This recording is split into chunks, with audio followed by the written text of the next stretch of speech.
Welcome to the Underground, the Steel City Underground, the black and gold standard for Pittsburgh Steelers coverage. Now, here's your host, Joe Kuzma and Brian E. Roach. Hello, everyone, and welcome to another edition of the Steel City Underground podcast. My name is Joe Kuzma, and, well, I know why you're tuning in right now. We're going to get to it. As you can see, an angry-faced Brian E. Roach over here to my side. Before I do that, tried to tell everyone on Friday this was a matchup game. We've got a few things to say about that, and just to my new buddy Fred Smoot, he does get the bragging rights, so there's the virtual fist bumps that we promised to you, Fred. I'm sure he may have tweeted at us already, who knows, but I'm not looking at Twitter for a while now. Brian, I kind of guess you're feeling about the same way. My cohort, my colleague, A1, Brian E. Roach, sometimes the getaway driver, sometimes the bombardier. We might be both throwing bombs out there today, though. So instead of me asking you how you're feeling, hi, Brian. Hey man, how you doing? Now you're gonna ask me. Don't ask. No. Don't ask. That's my that. Joey thing. It's how you doing? How you doing? But it's not. I don't even want you to answer because I know. It's Don't call me Joey. This is what it is. I don't like to lose, and I forgot how much I don't like to lose. I mean, it's been a while. It's been a while. I especially, we'll get into it. But I especially don't like to lose when the reason we lose is because we stink. Partially. Half the team. Half the team was very good. Half the team was not. We've got a little bit to that. I guess it's better than the Steelers being, 1-4? Through 5 games last year. Oh, I mean, absolutely. And then you got on a little bit of a win streak. You had some hope, and then they dropped the last 3. If they drop like a last 3 here, they're still in the playoffs. It's not got me brokenhearted. But a few thoughts here. First and foremost, 3 games in 12 days. Roger Goodell. I'm over it. I'm over that. I'm not over it. I'm over it. You lose Bud Dupree. You didn't that have I'm not over. Did not have Steven Nelson for this game because of the whole delay for COVID thing. You lose Marquise Pouncey. You lose James Conner. Definitely Marquise Pouncey, a huge part with that offense and not being able to run the football. Conner also, I think, makes a difference there in conjunction. I don't think he does a whole lot different, but we'll get to that as well. Last week, Bud Dupree, Steven Nelson out before this game. Joe Hayden lost during this game. Robert Spillane, a backup for Devin Bush, who was already lost during this game. There's only so many bodies you could fill in with.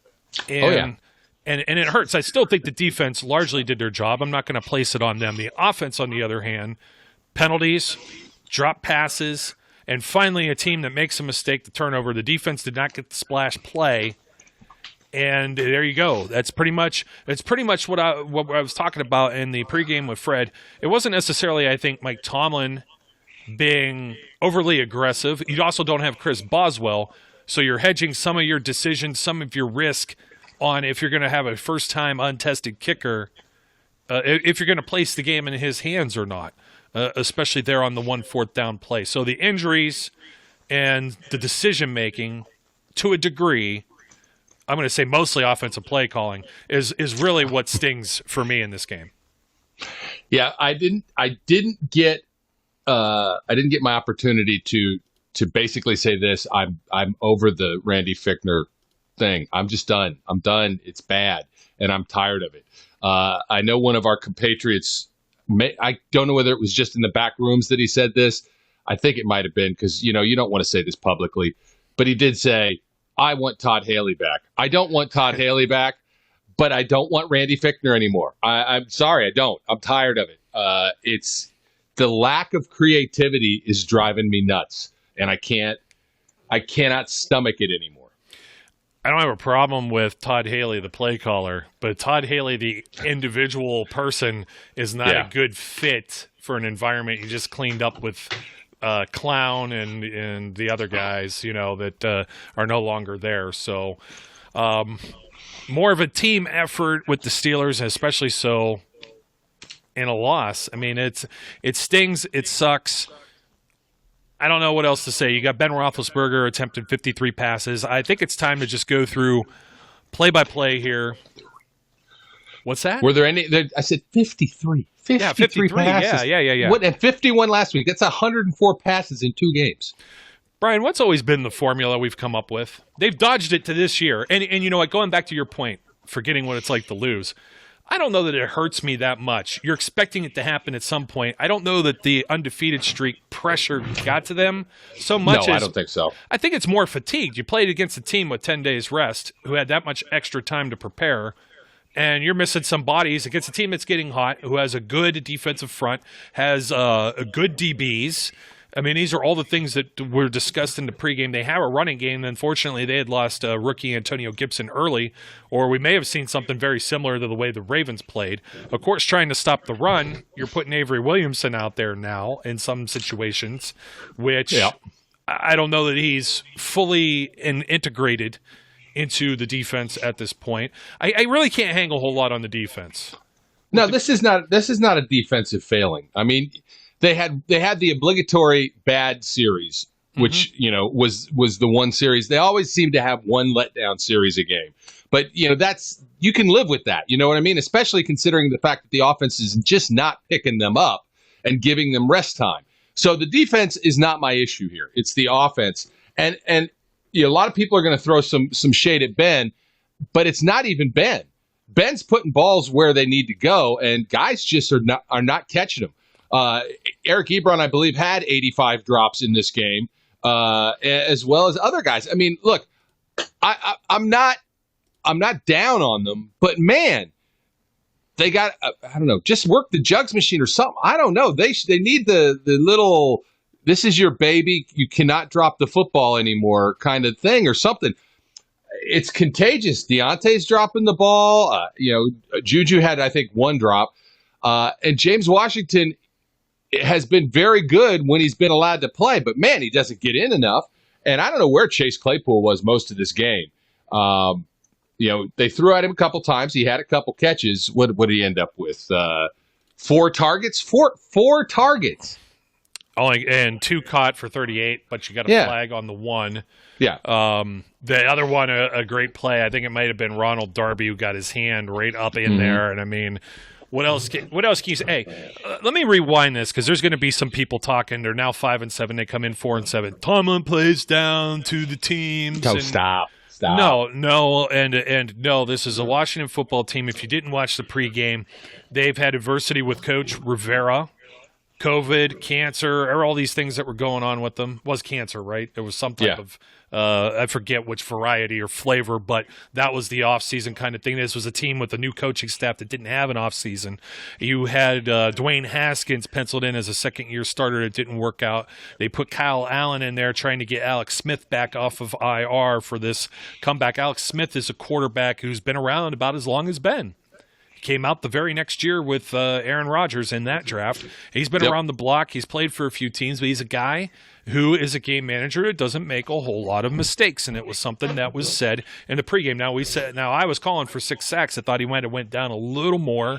They got him, I think, 3 times, maybe 4 in this game. So they got to the quarterback. They got some pressure, but it didn't necessarily rattle them. And the spots that I thought were weak on the Steelers and also weak on the Redskins happened to be the middle of the field, which was exploited, especially with 10 catches for all 10 targets for J.D. McKissick caught by Alex Smith, who must have completed, I'm looking here, 67.4% of his passes, because when he attempts 46 passes, his guys are mostly catching them. They're put there, and it's a lot of short passing game. You know what you're getting with that type of guy. So these were the things that did bother me. I thought they had the proper blueprint. I'm not going to say that, heading into the weeks ahead, that the Buffalo Bills have a similar blueprint or anything like that. I don't think the other teams are necessarily built the same way, particularly with their defensive fronts. Maybe the Colts, Justin Houston, DeForest Buckner or whatever just came back, maybe there, but they got some other issues on their team, and we'll see who's eligible, who's healthy, who's on COVID lists and everything like that as the rest of these games shake out. So I guess it was just a matter of, it wasn't a matter of if, it was a matter of when. Even though when we go in the off season, we went through the whole 16 games, we said win, and our prediction was right so far. We say that every year, though. We do say that every year.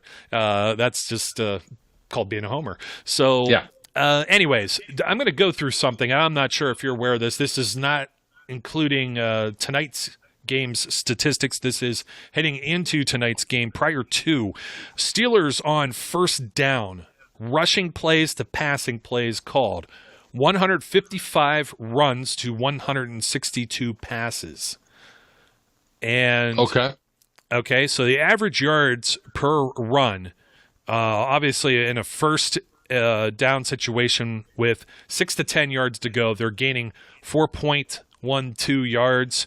They get a little more on 16 plus probably because it's those draw plays and everybody's playing back and, they gobble up a couple yards there, 3.75. But they've gained, I think, 13, 15, and 19 first downs via run. And then on the passing plays, 162, they've had 38 first downs, but they're only averaging 3.6 yards per pass.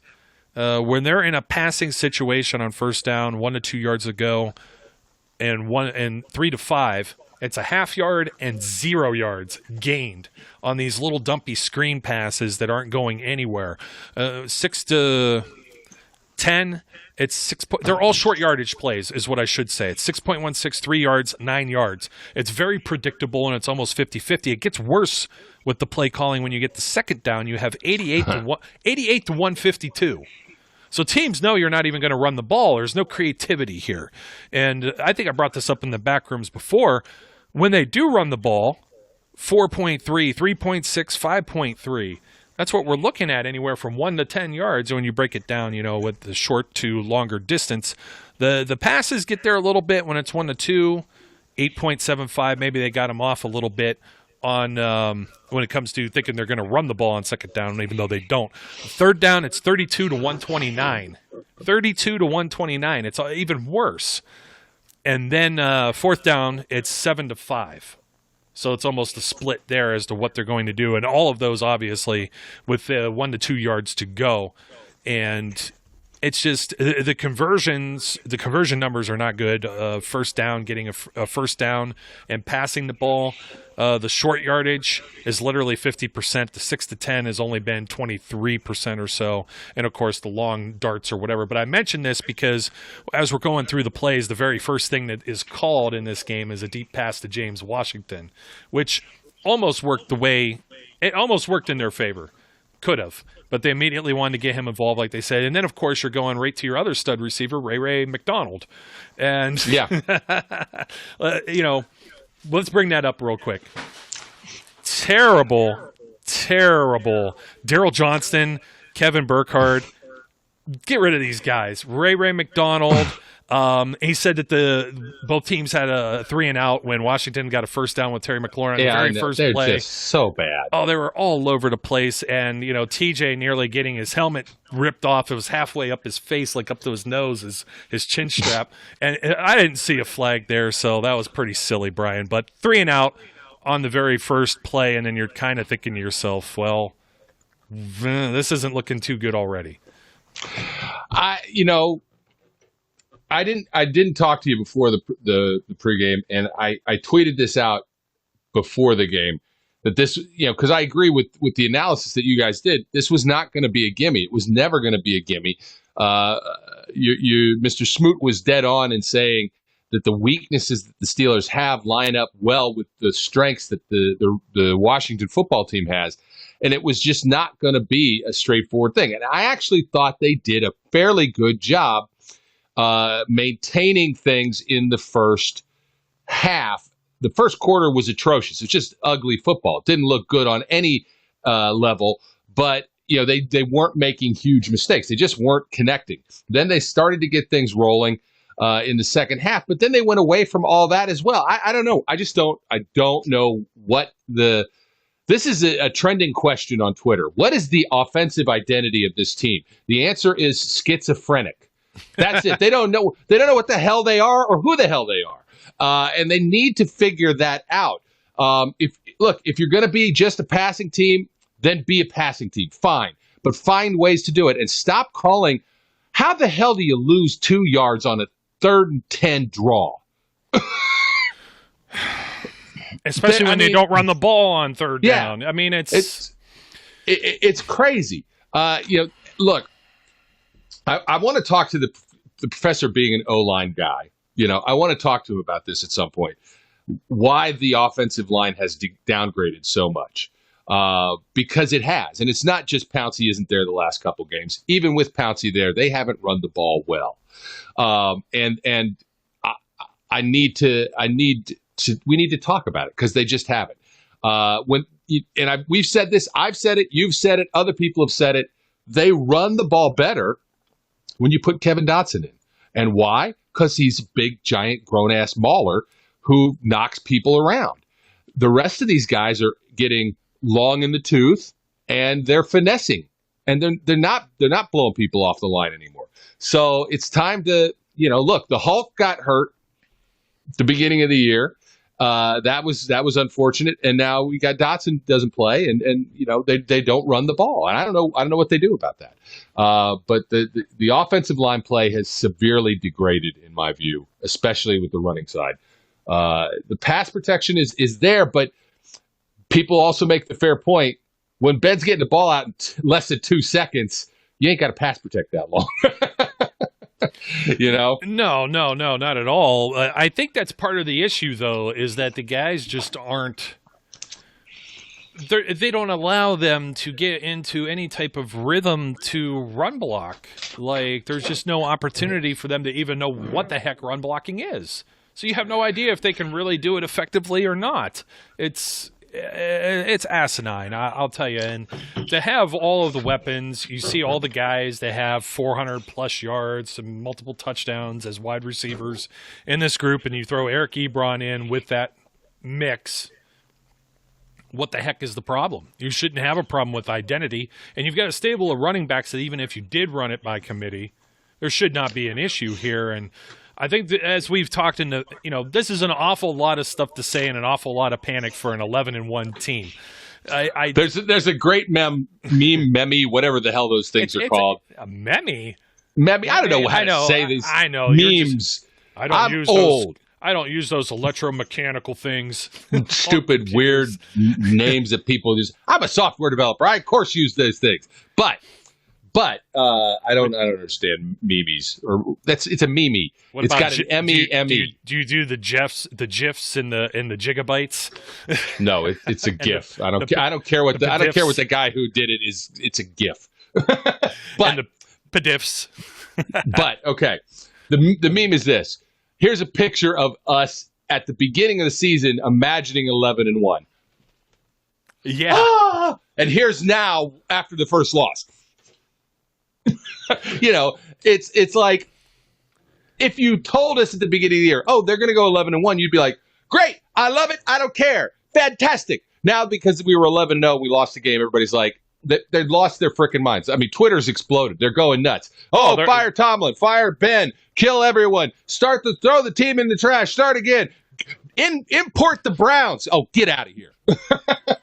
Brian, I'm almost in tears. I gotta read this. It has to be a troll that responded to one of the Steelers post the final score, and you got the comments going down, and I was in stitches. This is in the back room if you didn't see me put it there. And he says, I'm assuming I'll just say a he, just for in all intents and purposes here. Unbelievable.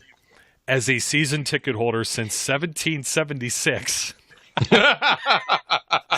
I am embarrassed. Oh, that's what's embarrassing. Now, this is going to be embarrassing to say, not that you're a ticket holder since. Those were the guys that were sitting next to me when I was drunk on my birthday against the Dolphins last year. You're in the wrong section. We've been ticket holders since 1776. I'm embarrassed to say that I support this team. I get one loss. I'm embarrassed. Forget if you're a Jets fan. Disgrace to the beautiful city of Pittsburgh. Disgraceful. Not the Pirates, by the way. And to me and my family. Now he's brought his family into it. I don't know if it's a large family or a small family, if they live in a shoe. I'm not sure.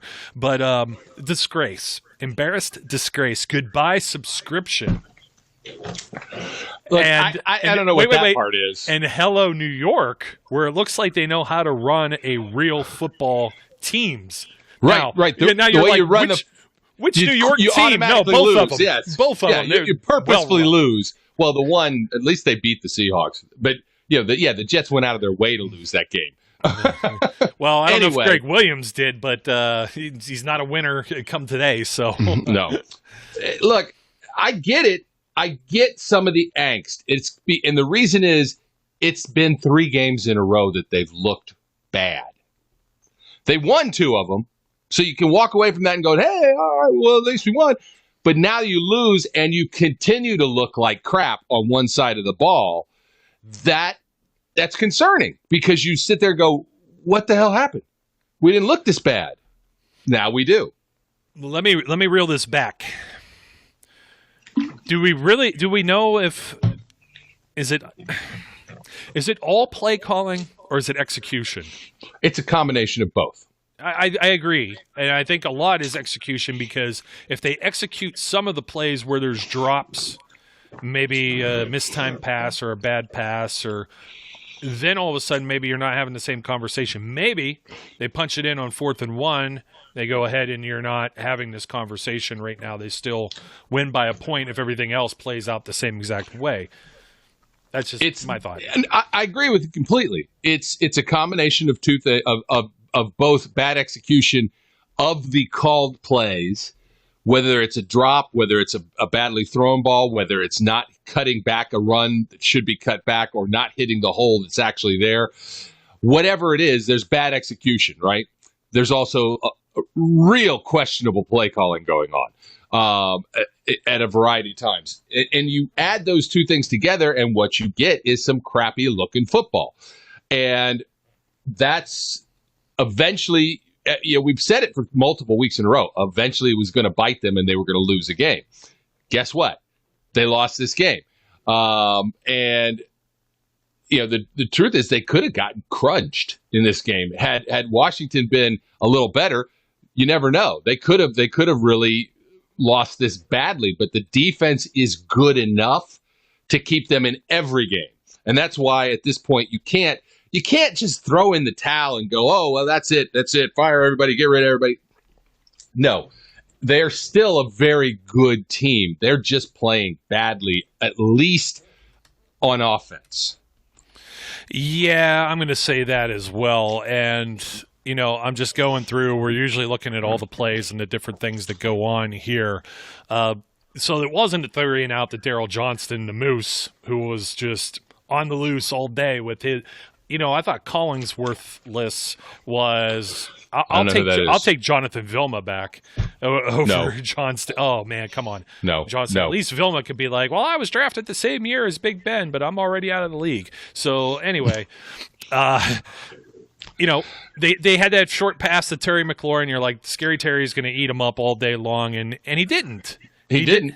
He didn't at all. That was only one of his 2 catches. So they limited some of the things that the football team does well. It's not like they had been a running powerhouse of a team. 21 carries, 45 yards, 2.1 yards. It was just that they started to get these little wheel passes out. And they adjusted. Attacking. Yes, exactly. That's what they did. Exactly. They adjusted to what the Steelers were doing in the first half, and the Steelers did not make the right adjustments in the second half. 3 sacks, by the way, it was 3. I'm pretty sure all 3 of them came in the first half. They did. Because they could not get to him in the second half because he was getting rid of the ball in dump offs. And quicker. It's the same game that Ben should be playing, except they were doing our game better. They absolutely were. Part of that was, you had to respect the fact that they could try and run because you thought that was their identity. But they simply didn't adjust, especially those wheel routes with the running back with whatever is McClintock, whatever the hell his name is. McKissick. Yeah, Kissick, McWissick, whatever. He sounds like the Moose now. Yeah, that guy. They didn't adjust to that, and they needed to at some point. But again, given that, they still were. They certainly had opportunities.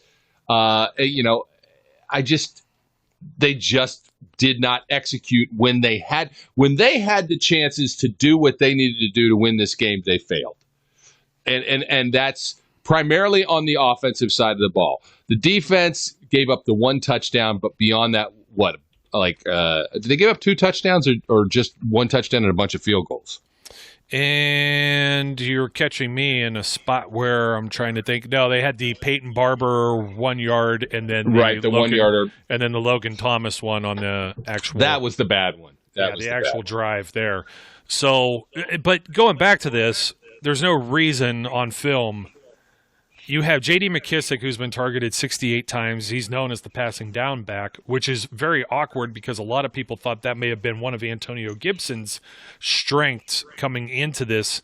And they finally started giving Gibson more of the ball. That was another thing they didn't have an identity of, is that they got all these running backs, including Peyton Barber, who we brought up on the pregame as well, who could hammer it in there when needed on the short yardage. And, you have to know that these guys are being fed the ball.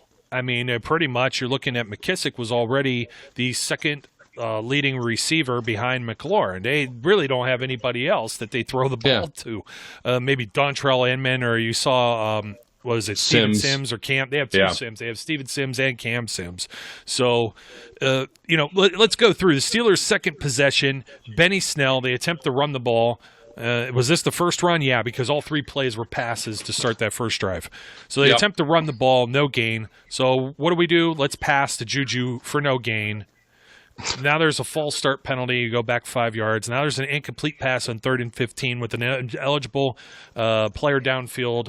J.D. Hassenauer, according to the Moose. Yeah. And that was declined. Jordan Berry booms a 59-yard punt. That was beautiful. He did have a stinker a little later that I wasn't crazy over. And then the football team, they chew up some yards here. And I do believe, if I look at this, they had to have led in time of possession. Oh, barely, though. 30-26 to 29-34. That's actually quite surprising with how many plays? 70 to 67. Yeah, that's pretty darn even between both teams when it comes to opportunity there. Yeah. Field position playing into that, of course. So the football team, as we go back to this, I try not to smack my lips. 7 plays, only 19 yards. They get penalized a few times. They did get a couple of first downs, but their drives were punt, punt, punt, as were the Steelers' drives in the first quarter. Punt, punt, punt. The field goal team goes turnover, on downs, punt, and then we'll talk about the final play before the half. Let's talk about the Steelers here because they go touchdown, downs, touchdown, punt in the end of the half here. You have the Steelers, they get the ball back, punt, 3 and out by the football team, and now you have, I believe, the first down by the Steelers to end the quarter. They end the first quarter. They're just about out by the 50-yard line. They pass midfield. They drive 14 plays, 72 yards in about 6 minutes. But here, let me tell you the narrative once again. Well, this starts at the end of the first quarter with a pass to Eric Ebron, another pass to Eric Ebron, a pass to Ray McLeod, incomplete to Deontay Johnson, maybe one of several drops, back to Deontay Johnson, a pass to Benny Snell, incomplete attempt toward Chase Claypool, pass to Ebron, pass to Johnson with a play that didn't end up counting because of Alejandro Villanueva downfield on what was a screen that didn't materialize, and then he was downfield. And I was trying to figure out just how far down the field he got first, but it was enough. Pretty good little ways there. I think about 5 yards. Yeah, about 5 yards. Which is what was enforced on this. And then Ben goes to Ebron. Lucky he wasn't picked again, trying to thread the needle there. Short to Claypool, who is 3 yards out, and then Deontay Johnson.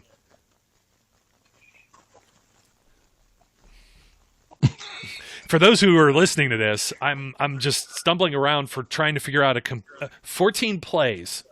Brian, is there a word I missed in there? It begins with an R. It's not dirty by any means. It's not their former team name. They Running can't plays. Run the ball. Can't run the ball. They didn't even try. They did not because even they try. Can't. I don't know they can't. I do. They can't run the ball. And I'm going to tell you, you're much more optimistic about than I am. Benny Snell is not that good. Anthony McFarland is not that good. Without James Conner, they can't run the ball at all, and they don't run it well with James Conner. Well, but they have. That's the thing that's I understand Washington's a little bit different of a beast with their front line, but they didn't have problems running the ball on like the Cleveland Browns. You know what I mean? So Cleveland Browns still got Myles Garrett and Sheldon Richardson and Olivier Vernon and guys like that. Well, I know it's still, but hey, they still got their first winning season locked in since. They're great, and it's 1776 when the guy bought his season tickets. Yeah, I'm not one that's been dissing the Browns this season. The Browns are a decent team, so. I'm not looking at the Browns like they're the same old Browns. They're not. But they're still. I mean, it's still. Their fans I'm not are gonna worried be all about over the it. Browns. They're going to be all they're going to be like, oh, that's the end of that season. No. Steelers are going to lose. What's our division now? It's ours. AFC North champions, and you still got to win. Worst 11-5 or 11-1 team ever, or whatever. 11-5. I got people saying that they're going to go 13, and the Browns are going to go 13-3. They might. Going to win out. It's possible. Because by the time we play them, who cares? Yeah. Maybe. You hope. Maybe. Oh, that's a good point. I didn't get to say this before. I was doing the little thing with the finger waggle, and I didn't want to forget, and that's why I held it up here. Sometimes I'm thinking about it. I'm like, so this is a loss to an NFC opponent. Right.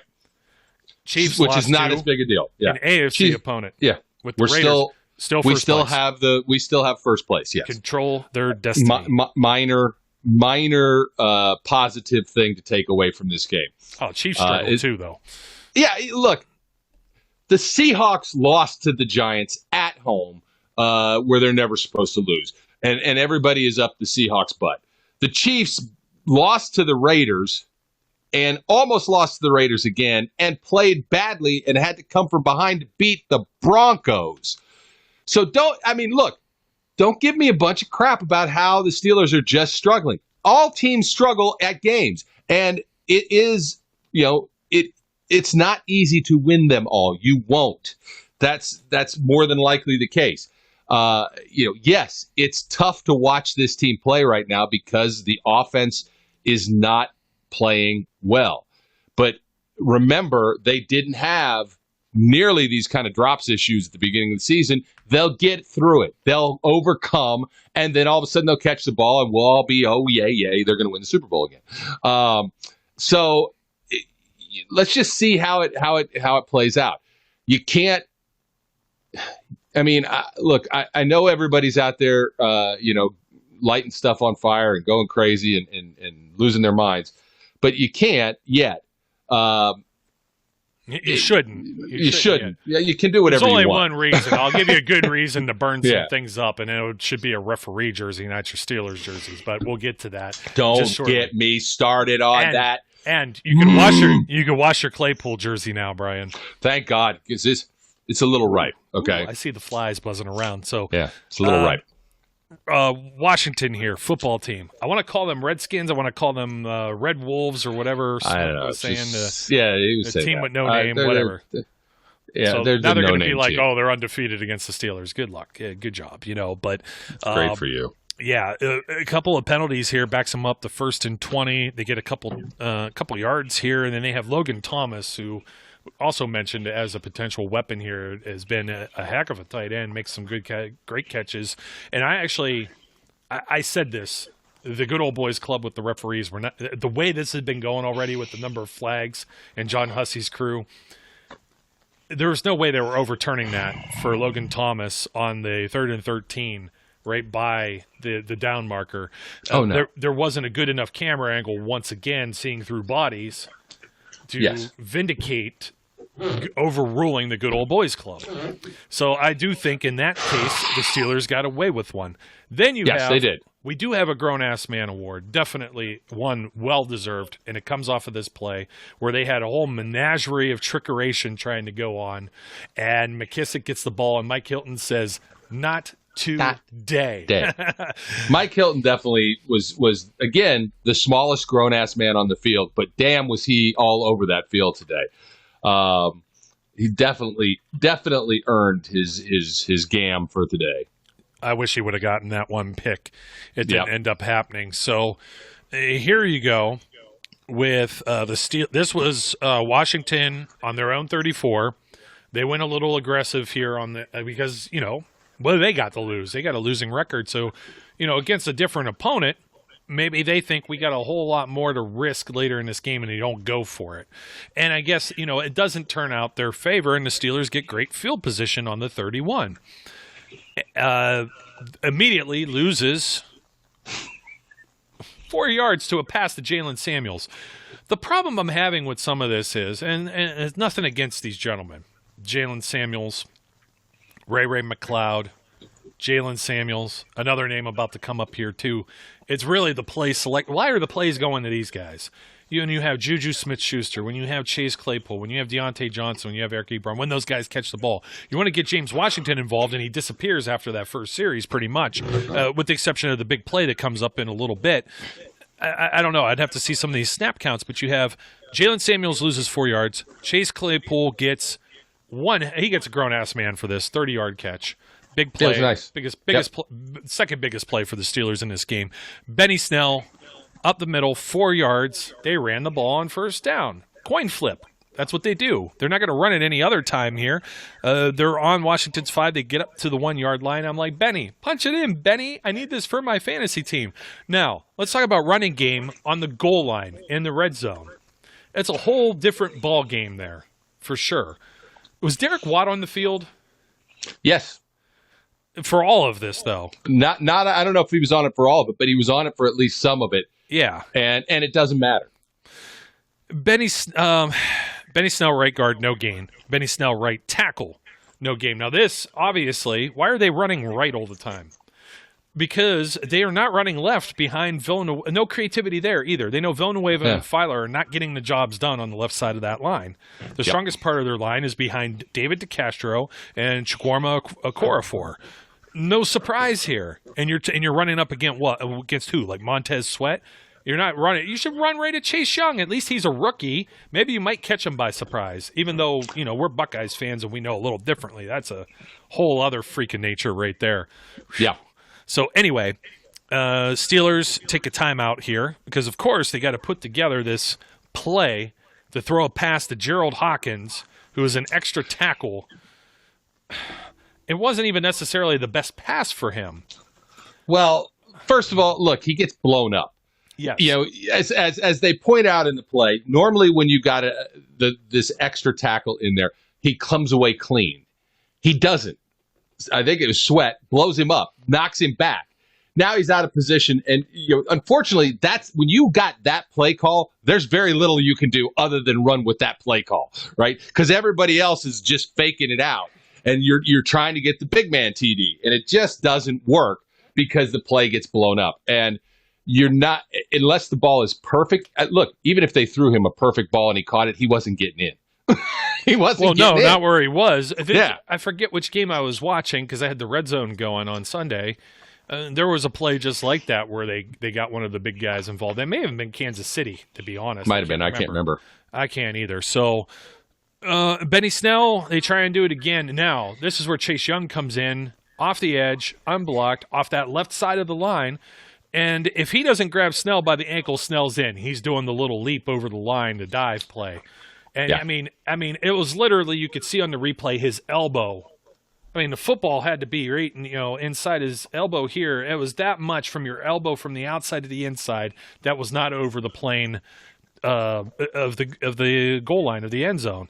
It's kind of unfortunate, and this is one of the plays where I can't place all of the blame on this game because you left points on the table.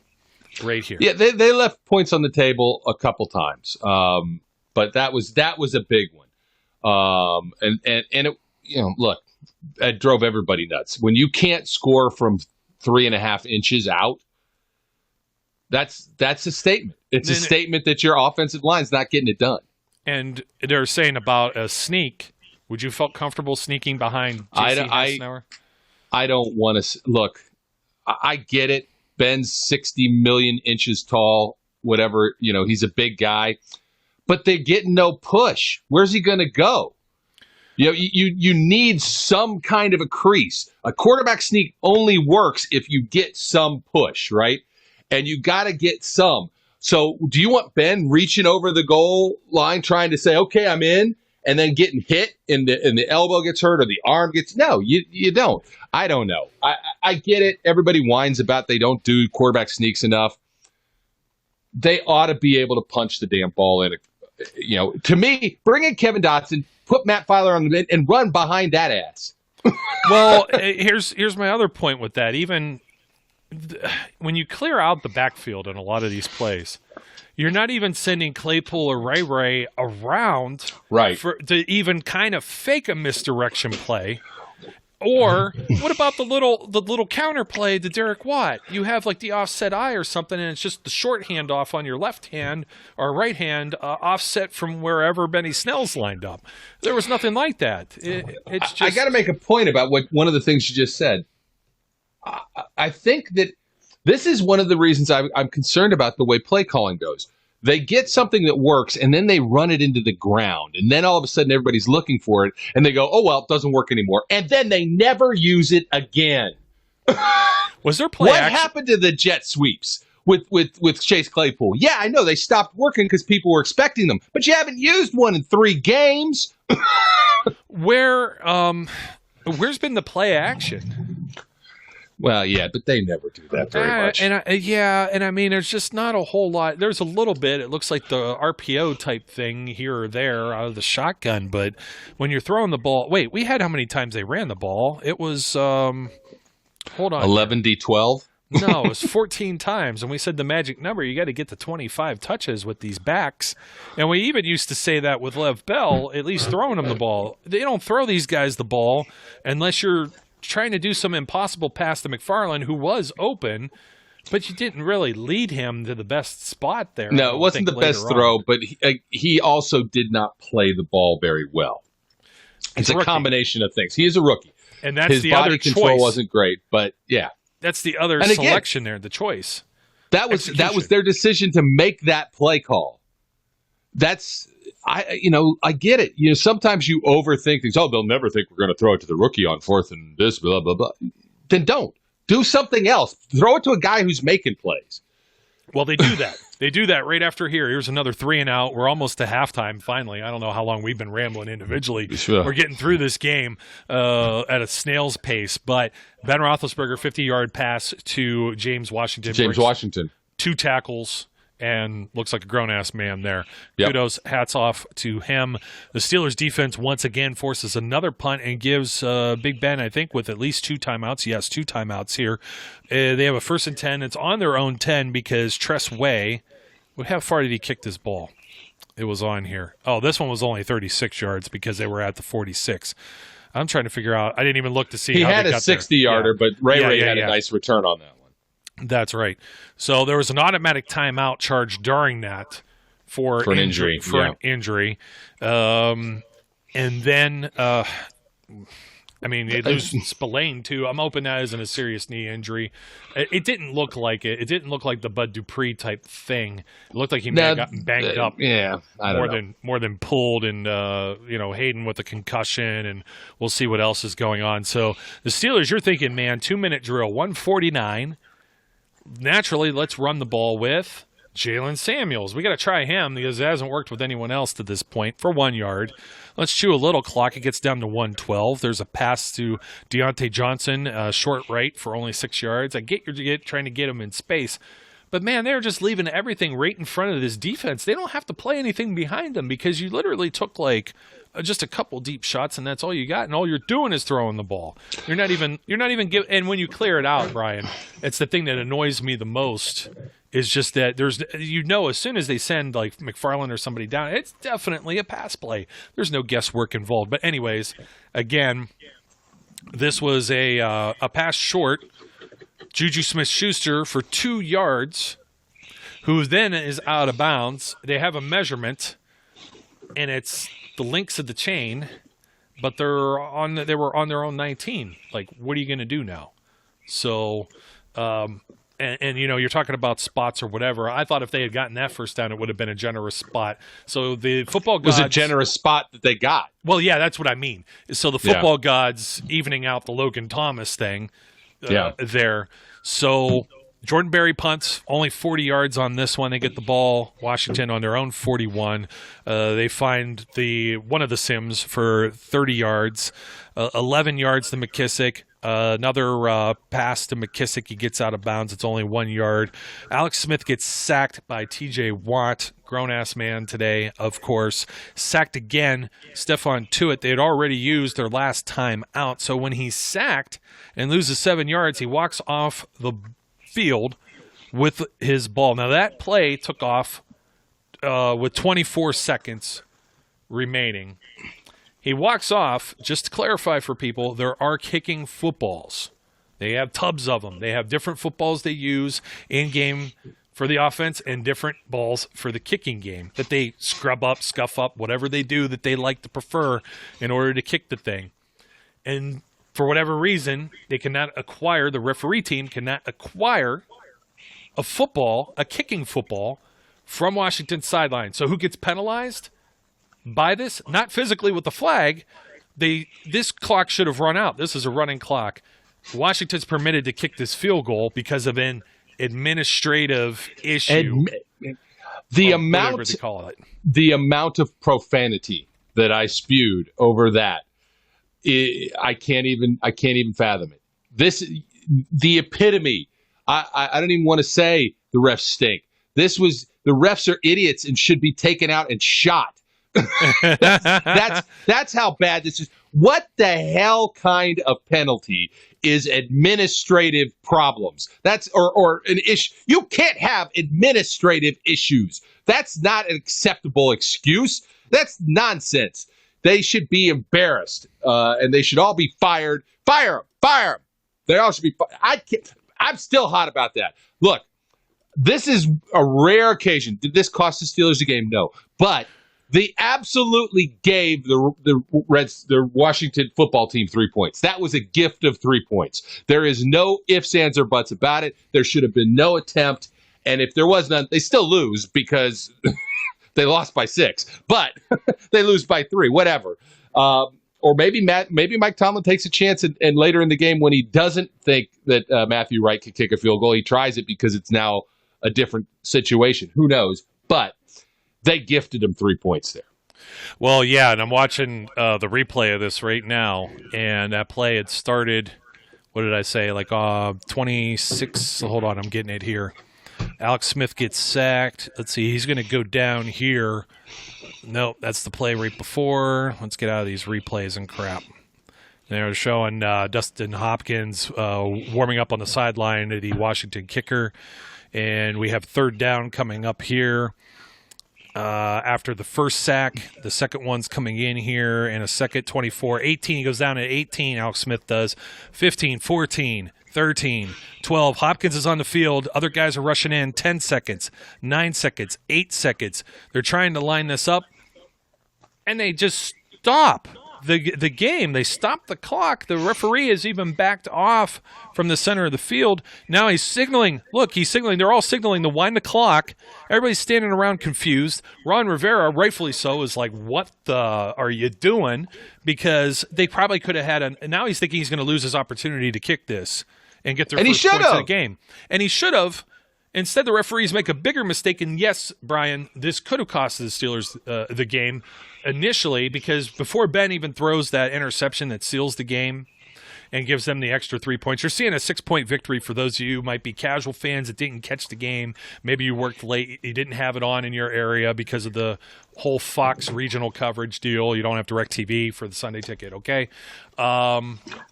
Yeah, what ends up happening here, don't start breaking stuff, Brian. This is preposterous because what you have toward the end of the game would have been a tie game instead of a 3-point lead. Yeah, like I said, I'm still not going to go to the point that it cost them the game because I don't believe it cost them the game, but it definitely changed the game's circumstance. Yes, it does, because maybe you're more conservative and decide to go to overtime. I don't know. Maybe that's what you do when the game's tied instead of it being a down 3 points. So they get to do this. I'm still mind blown. I'm just looking at this. Everybody looks confused. The referees especially looking confused here. And, when they stop it or when they're having the problem, it is 8 seconds. Then all of a sudden this goof has the audacity to say there's still a second left in the game. And so people don't go out to the locker room. And it's just like, Have you not done enough already? Yeah. Just come That's on. like- You've already done the damage. And these guys in this moment, I can tell you, are not thinking that they're doing any harm to the integrity of the game. And these games come down so close, especially with Washington. They've had a lot of close games, as have the Steelers. You cannot afford to have any of this stuff be wrong at any point here.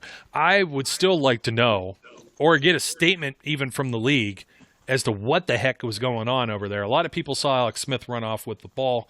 I think he runs off with the ball even if they call a timeout there, because those aren't the balls. It doesn't matter. Yeah, it those doesn't aren't the matter. balls That they're doesn't matter. they're That's not an kicking issue. with. So that was not Everybody's part of it. focused on that, but that's not the issue. And that's the issue is I want to know who's responsible for giving the kicking ball to the refs so they can push it out there. If that's another ref, well, then you screwed up. Sorry, you just deal with it. But if it's the Washington trainers or the Washington staff or somebody else that has control of those balls, guess what? Too bad. You screwed up. This should never happen at the pro level. No. Absolutely. People got to be walking around knowing third down, they're going to be in a rush to do this. I don't understand how you're ill-prepared for that. It just baffles me. Of course, you know what's coming. Washington gets the football to start the second half. Traditionally, and it's a crime that there's not fans here for what was a perfect season up to this point.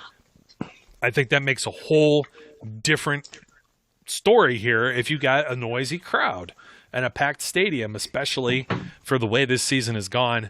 It sucks. I understand all the other mitigating circumstances. I'm not by any means just advocating pack the stadium right away right now. I'm just saying in a normal season, unlike what we've had with 2020 and everything going on with the COVID stuff, would be nice. Would be nice. And me and you, we would have been there, but we would have been probably not happy if it turned out the same way. So 14 plays, 82 yards. 6 minutes, 44. That's what happens right at the beginning of this drive. It is first down and 23 from the Washington 5 on the third play here after penalties, illegal use of hands, false start. They get backed up, and they get whichever Sims this is again. I got to see which name is it. Cam Sims. 31 yards for a first down on 3rd and 14. And there was a very, very clear illegal block in the back on that play that was not called. And let me just also mention, what the hell is the deal with Moses being given a head start on every damn pass play in the game? And the only one he gets called offsides for or false start for is when he was in the backfield before the ball snapped. They suck. The refs suck so bad. You know, Zach tweeted something that I can't repeat. Zachadonia. He tweeted something about he does a lot of that. Pimples on a specific body part, which I'd never heard of, and I don't know why he was obsessed with these body parts. But he was all about Dick's Sporting Goods. Let's just put it that way in this game. And you know what? That's what they are. They're all a bunch of those things, and I can't stand them. I mean, there were opportunities to get off the field, and they just didn't get there. Robert Spillane was hurt during this series. You have a defensive holding on T.J. Watt where we thought we had to stop, and that's how you get the 1 yard Peyton Barber touchdown. The ref that calls the holding on T.J. Watt. Not that it wasn't. He clearly did hold. I'm not saying he didn't, but the ref that calls it needs the karmic response of Zachadonia's tweet to happen to him, so he gets pimples all over his private parts. Because how could T.J. Watt get a holding call when he can't get one against him? Absolutely, constantly. Oh, I know. I'm just as fired up. I just don't have as much space here to get all visual. But that's a shame, and that was McKissick too. I think that he grabbed, and he grabbed him. What else can I say about it? And you gave them an opportunity to score here, where you had them shut down, and that's another difference maker in the game. Penalties, defeating yourself. Can't score on the goal line. Let them score on the goal line. self-defeating there, regardless of the ref's goof with the field goal. But now it's only a 14-10 game, and you're starting to think to yourself what all is going on. Of course, what are you going to have going on here? Steelers get a first down aided by penalty, and then you have a bad snap that goes to Benny Snell. By the way, it flops around, and it's 3rd and 13, and of course you're going to throw the ball to Deontay Johnson, who's not at the down marker anyways, at the line of gain. I just don't understand why. It's just attack the line of gain some. You know what I mean? I told this, I tweeted this. As soon as that drive started, I said, be prepared for the obligatory 3-and-out now. Yeah. And they would have done it, except they didn't have a penalty. And so the Steelers went, no, excuse me, no. You can't give us a free first down. We're now going to go 3-and-out from there. So, so anyway, you knew it was coming. It was coming. Yeah, and so was the Jordan Berry 38-yard punt. Yeah, which of course there's the Jordan Berry who's not getting drug tested. Didn't have enough weeks to get a refill on his supply. Yeah. The Steelers were on their 28. They punt it 38 yards. Washington has it on their 34. They only get up to the 41. But Way, once again, with the boom, with the cannon of a leg, drug test this guy. 52 yards down to the Steelers 7. Ray McLeod makes a little bit of something out of a you-know-what salad and breaks a couple tackles, gets 11 yards out of this, gets them up to the 18. And now you're going to try and run with Anthony McFarland, and it goes left tackle for, I think, the first time in this game that we see left tackle for 9 yards. Incredible. And now we're going to go Ben Roethlisberger pass, Deontay Johnson, and now try to get Deontay again and complete. DeCastro holds during this play. Wouldn't have mattered if it was complete. Short pass to Eric Ebron. Incomplete pass to Eric Ebron. Short middle to Deontay Johnson, who does convert on this one. And what's with the guys falling after every – are they afraid they're going to fumble or they're going to lose the ball? It's like everybody was hitting the ground tonight, man. It's just all over the place. I don't know. And I've seen this in several games. I don't know. It looked like an ice skating rink at times. So Ben back to passing, misses Deontay Johnson, connects with Jalen Samuels for 8 yards. 3rd and 2, of course, he doesn't get it to Chase Claypool. There's a defensive pass interference, however, on this play on Kyle Fuller. 14 yards enforced right there. Benny Snell. We're going to run the ball once here, maybe, only for yards. So let's go back to passing. Doesn't connect with James Washington. Short left on 3rd and 9 for only 5 yards to Eric Ebron. I think that's the one where he kind of falls backwards. Let's send Matt Wright out here for a 37-yard field goal, extend the lead to at least a full score of 7 points. Steelers again here. They force a 3-and-out. This is the start of the fourth quarter for the Washington football team in their first drive. And on the second play, J.D. McKissick stripped by T.J. Watt, and he doesn't come up with the ball. He was trying, and I don't remember. Yeah, he's trying to get the scoop and score. Somebody, it might have been Neil Coulong. I can't remember who tweeted it. Somebody tweeted and said he was watching the Steelers offense as well and figured I need to make points. I get it, but yeah, TJ should have just dropped on that ball. And again, something that even if you get a little bit out of this, maybe you're in field goal range, a different story. Then the obligatory 3-and-out, because we're going to pass the ball twice toward Ray McLeod, toward Juju, incomplete on both. Lose 2 yards now by trying your trick again to go to the left side with Benny Snell this time. Blown up. Blown up by Payne. That's just 45-yard punt, Brian. 45-yard punt. And now it's the football team going to take this 8 plays, 53 yards.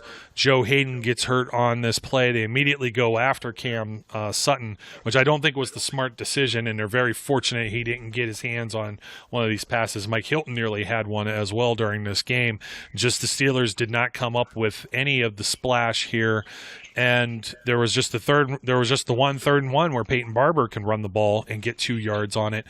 A couple of other plays, and then the 15-yard touchdown pass to Logan Thomas, who wasn't covered by anybody. Yeah, got rubbed off. Nobody was there. Vince Williams, I believe, was the one who got bumped off there.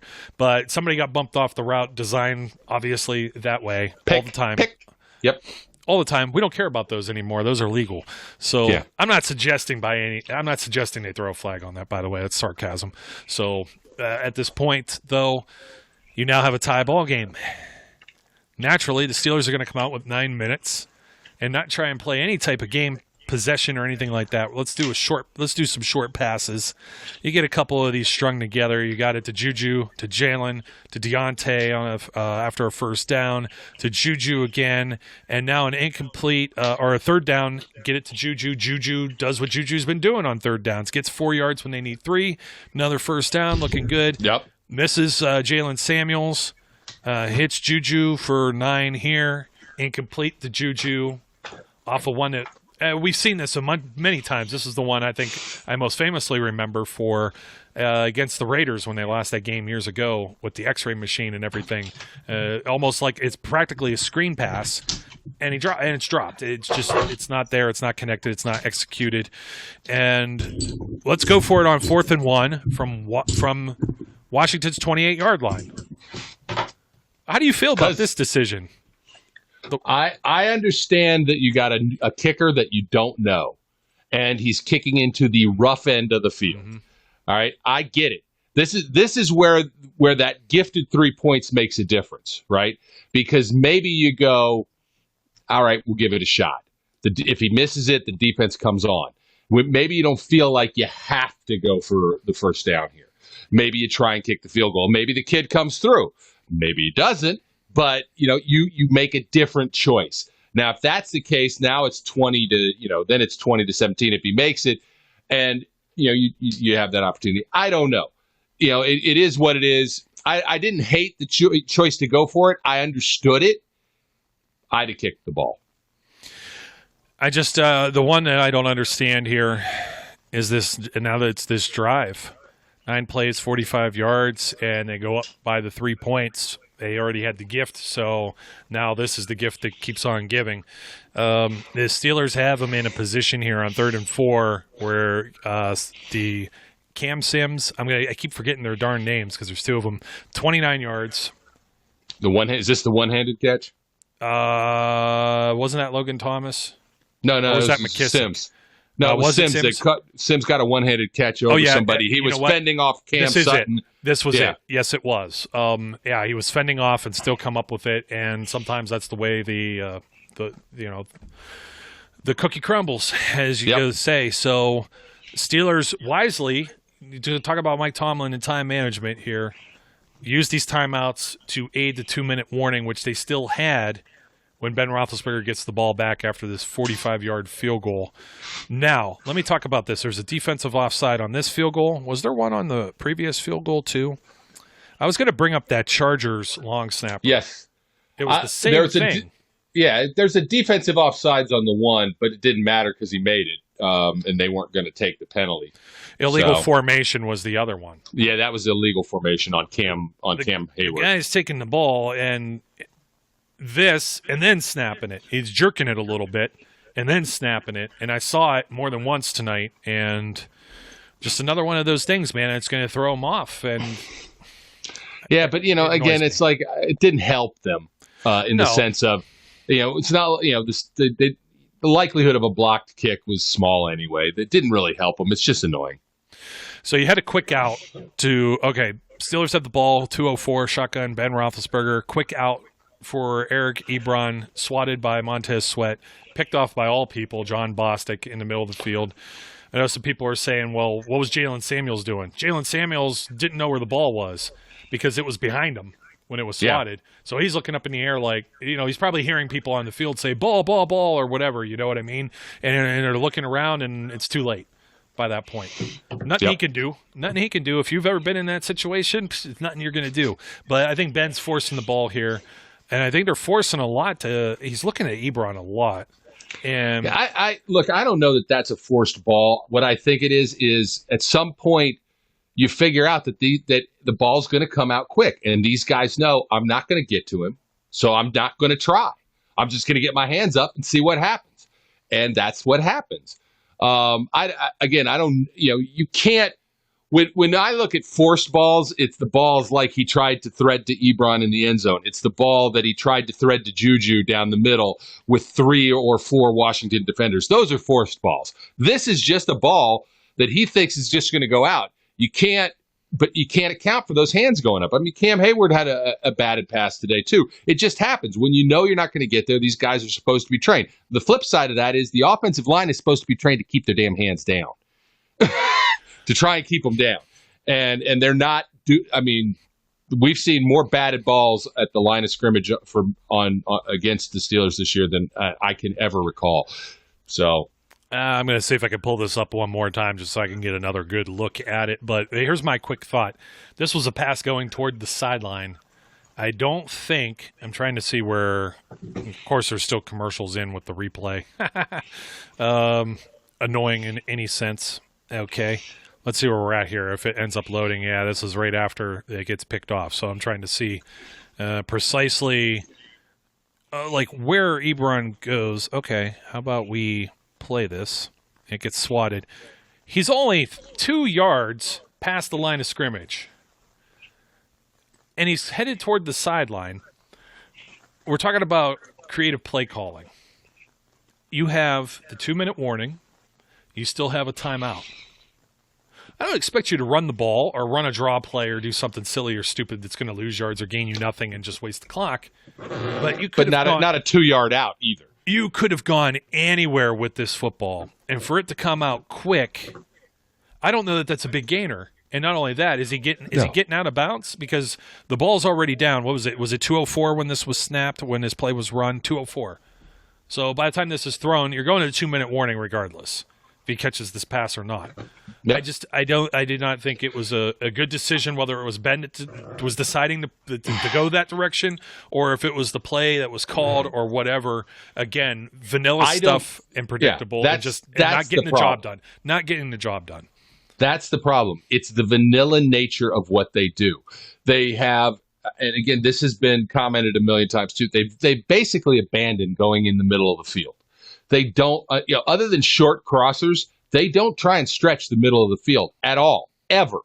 And I don't think it's because Ben can't throw the ball there. I don't know what the reason is, but they don't do it. They need to do something more than just out routes and quick crossers. And their repertoire is just not there right now. I'd have been fine with a lot of play calls, even if it was an incomplete pass, but not this quick out. It's silly. It's just silly. And you're going for a guy who's been dropping passes, dropped like 3 of them at the minimum as well. Oh, at least, yeah. So I would have had less problem if they would have just sent 2 guys streaking down the field. Can we get Ben like 4 or 5 seconds to toss one to Claypool? Or I don't ever see Juju go down the field. Like, do something, man. Overload one side. You got Ray McLeod's a fast guy, too. I'm not going to say that he's, got the best hands in the world. I'm not quite convinced that Claypool does either. But he's in a lot of combat catch situations and a lot of situations where people are holding, grabbing, and just mugging him. Yeah. So he doesn't have the cleanest opportunity. I don't think he's had a clean opportunity other than the 4-touchdown game where, obviously he got those. He hasn't had quite the opportunity to get a lot of clean catches, but that did not set them up much for success there. And you're just thinking, Ben's going to get this game-winning drive, and that's the first mistake. And the Steelers only have 1 timeout now to burn to try and stop the clock. They get the ball back after a 45-yard field goal where Washington goes up by 6, 23-17, ends up being the final score after Ben takes a stab deep with Chase Claypool, and then another one. A throw to Eric Ebron that ends up inbounds for inbounds. Yeah, that should have been the play that before. Like that. Yes. I don't know. Are these guys? Are they just exhausted physically, mentally, all of the above? You know what I mean? Look, there is no question that they've had a rough go. I'm not going to make the excuse of the 3 games in 12 days thing because, as we talked about before, that's actually not that uncommon. But not having essentially a real bye week where you can plan for the bye week, that is a little uncommon at this point. Knowing they're not going to get one at this point either. They've got to be tired. It's a long season, and they're 12 games in, and they really haven't had a break. None of that is an excuse for the way they're playing. They're still professional athletes. This is their job. They need to play better, and they haven't been. And they aren't making those excuses. It's fans tend to make those excuses, and I get it. Yeah, there you go. See, I'll make it. Well, I'll make it for them to a certain degree. They lost this. They didn't get the doors blown off them here. No, they didn't. They just lost the game on a collection of errors where if anything had gone the other way, referees with this field goal maybe, perhaps, obviously the interception, but punching it in. That fourth down, that whole series of everything that happened there, and then the other fourth down where they decide not to kick it. Also, there's a whole bunch of different series of stuff there. You're leaving points on the table twice, and you're also giving Washington given a gift of the 3 points. Those all tend to go into this story of this game. So I'm not, Brian, deflated, more annoyed. I'm still tired of hearing the worst 11-0 team, now the worst 11-1. We told you so. That. They were going to lose. A lot of people were calling for upsets, and they're just going to say what. I don't care about it either. There's only one thing that still matters at the end of this season. It's who gets the championship. Now, let me tell you one more thing here. This is going back to our color commentator for this game, Daryl Johnston. You think it's unfair that a team, formerly the two best teams, who do the best and have the best record in the regular season, play their best, you think it's unfair that they get a bye? Shut up. Shut up. You're adding an extra team into the playoffs. How fair is that? You're diluting it a little bit, but you're also putting a major onus now in each conference to be the best of each conference, because now you really got to earn to get that bye and get that advantage. And he's saying everybody should get a week off. And let's why don't we just let all 32 teams play? Let's make it March Madness. In fact, let's get some expansion teams. There's some places. LA could get a third team. Why not? Chicago could have two. Let's do that. We could send teams to San Antonio or wherever they had AAF and XFL teams, and everybody gets a football team. Why not?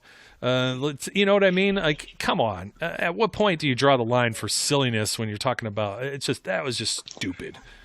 This is, last week Mike Tomlin said we played JV ball. He was right, we did. Mm-hmm. And this week we got JV announcers. Sorry, that's what we got. We got JV announcers. Those guys were not good.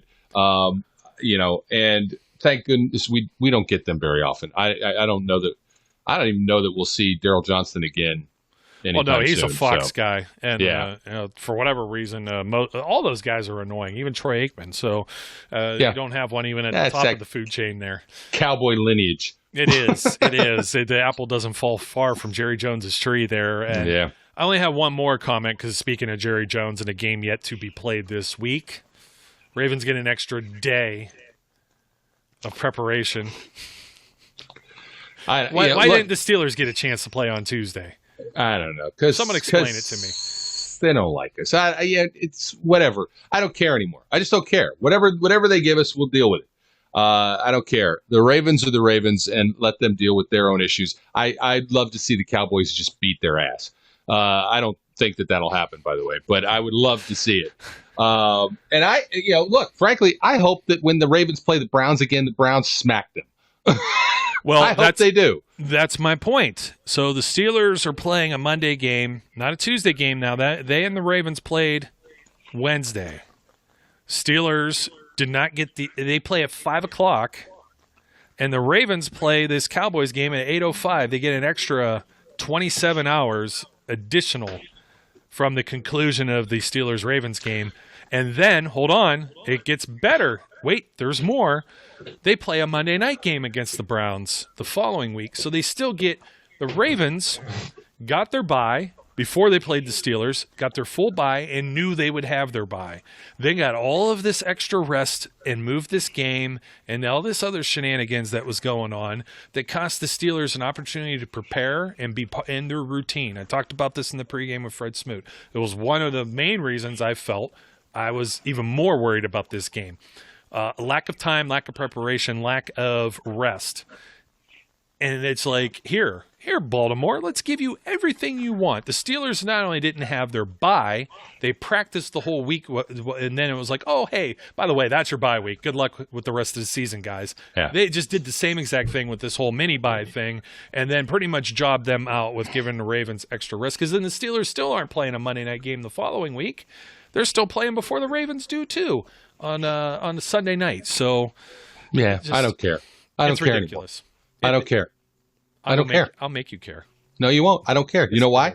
I don't care. I don't care what the Ravens do at this point. You know why? Because they're way behind. They're 6 and 4, 6 and 5, whatever the hell they are. I don't care. Screw them. 6 and 5. But I had to point that out that, and then they have a bunch of Sunday 1 o'clocks. And I get that they wanted to get the game in with the Ravens, and they didn't. Thank goodness they didn't want to put in like a week 18 and do all of that nonsense. That's what Harbaugh really wanted, because that gave him a shot at getting in. I don't think the Ravens are going to be in the playoffs, quite frankly. I don't think they are. I think they're going to lose to Cleveland. I hope they do. I won't be mad if they don't, by the way. But if Cleveland takes the L on that Monday night game, I ain't going to be crying. But I'm not going to root for them either. Well, their AFC record is not good. Obviously, they had been swept by the Steelers, lost to the Chiefs, lost to the Patriots, the Titans as well, who are also in that playoff hunt. The only teams right now that they have a tiebreaker on, more than likely the Browns, maybe even if it's done by scoring, maybe the differential due to that Week 1 blowout that was 38-6, that they get to play them again too, and the Browns can control their destiny and just put them further out of the picture too. Yeah. So, and then, that's about it. I was looking at the rest of their schedule. They got a win over the Colts. The rest of their wins are really inconsequential here, like the Bengals or the Texans or the Eagles or anybody like that. So, they beat the Colts, and it's going to be very challenging for them. But you know what? Let's save that. We've been going. We're way up against it right now. And I got to go to bed, man. And I got to get all this online for our fine listeners, viewers, supporters. Thank you for liking, commenting, subscribing. Tip of the cap to you. Just get some rest. It'll all be good. Monday football, some bonus football here. A day later, now you get the Sunday night game against the Bills. I'm not shaking in my boots about that at all. I think the Steelers will come prepared for that. By the way, I want to rewind. Definitely. I hope so. Definitely not a trap game here, though, Brian. But I do think of one thing. I do think of one thing with the Bills last year, and it was they knew Devlin Hodges wasn't going in the middle of the field. Do we think this is Randy Fichtner play calling? Because we saw a similar script with a different quarterback about a year ago in a similar situation on Sunday night. I really don't know. Look, they tried to let Hodges throw in the middle of the field, and he was bad at it, and they stopped. So, but again, this is what I talked about earlier. Not that I want to go on and on and on, but I really do believe Randy Fichtner tries something until it doesn't work, and then the minute it doesn't work, he never wants to try it again as long as he lives. This works. Oh, it stopped working. All right, let's try something else. It's not creative. It's routine and it's predictable, and I'm tired of it. And it's not. Is it all Randy Fichtner? No, it is not. It is the players as well. He just ain't helping. Yeah, well, we got to see, the Steelers organization isn't one to make a drastic change in season, especially this far at the end of the My season. headphones are dead. I can't hear anymore. I could say whatever I want about Brian now, so that'll You could be good. saying anything to me. I don't know what it means. Well, we are up against it. We should rattle some more in the pregame coverage later this week. So, Brian, I'm going to wave to you. Thank you for joining me today and try to do some little sign language. Thank you for joining me. Thank you, Brian. I'm happy to have been here. There we go.